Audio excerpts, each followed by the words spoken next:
হচ্ছে একমাত্র দল যা বাংলাদেশকে রক্ষা করতে পারে।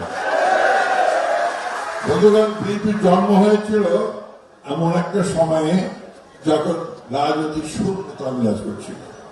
স্বাধীনতার ঘোষক শহীদ প্রেসিডেন্ট জিয়া রহমান সেটা উপলব্ধি করেই বিএনপি প্রতিষ্ঠা করেছিলেন এবং তিনি বাংলাদেশ জাতিকে একটা নতুন জাতীয়তা দিয়েছিলেন, দর্শন দিয়েছিলেন, বাংলাদেশি জাতীয়তাবাদ। তিনি বাংলাদেশের মানুষ একটা নতুন পথ দেখিয়েছিলেন।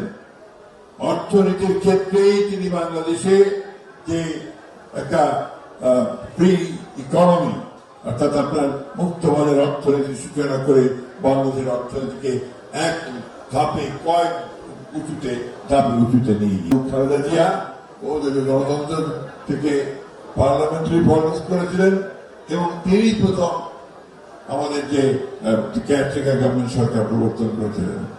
আজকে আমাদের তারেক রহমান তিনি 31 দফা দিয়ে একদিকে রাজনৈতিক কাঠামো পরিবর্তন রাষ্ট্রের, অন্যদিকে অর্থনৈতিক কাঠামো পরিবর্তন, এই দুটোই তিনি আজকে পথ দেখিয়ে দিয়েছেন আমাদের মধ্যে।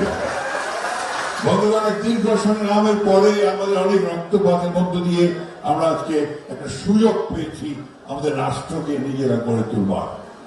সেইখানে আজকে আমাদেরকে কাজটা করতে হবে।